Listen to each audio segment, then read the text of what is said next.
আসসালামু আলাইকুম। আশা করি সবাই ভালো আছেন। আমিও আলহামদুলিল্লাহ ভালো আছি। আজকে থাকছে ঘাটকোল রান্নার রেসিপি। প্রথমে আমি ঘাটকোলগুলো এভাবে করে কেটে বেছে নেব। তারপর নিয়ে নেব রসুন, পেঁয়াজ এবং মরিচ পরিমাণ মতো। আর নিয়ে নেব কিছু জিরাগুলোকে আমি মরিচ, পেঁয়াজ, রসুনগুলোকে ভালোভাবে বেটে নেওয়ার পর এবার আমি ঘাটকোলের ডাঁটাগুলোকে এভাবে বেটে নেব। সব বাটা শেষ হয়ে এলে তারপর আমি এরকম দেখতে হবে। তারপর আমি কড়াইয়ে গরম করে নেব, এমনভাবে গরম করে নেব যাতে এটা লেগে না যায়।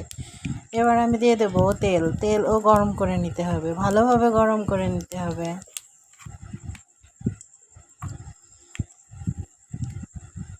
ভালোভাবে গরম করে নিয়ে এবার আমি ঢেলে দেব সে ঘাটকোল বাটা। এবার আমি দিয়ে দেব পরিমাণ মতো লবণ,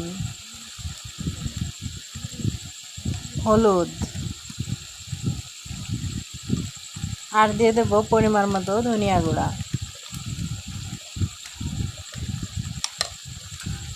এবার আমি ভালোভাবে নাড়াচাড়া করে মিশিয়ে নেব।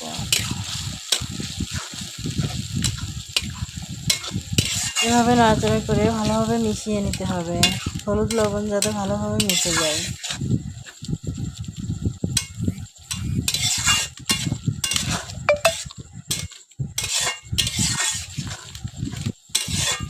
এভাবে অনবরত নাড়তে থাকতে হবে।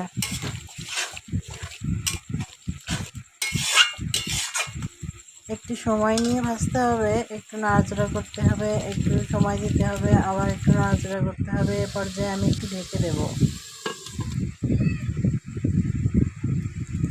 যাতে ভালোভাবে সেদ্ধ হয়ে যায়।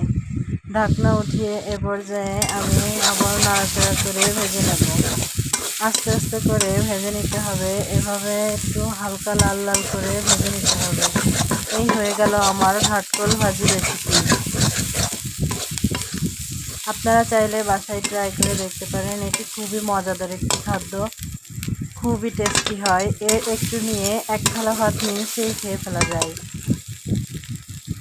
আমার ভিডিওটি যদি ভালো লেগে থাকে তাহলে লাইক, কমেন্ট, শেয়ার করে দেবেন। আর আপনি যদি আমার পেজে নতুন হয়ে থাকেন তাহলে প্লিজ ফলো করে দেবেন। ধন্যবাদ সবাইকে। আল্লাহ হাফেজ।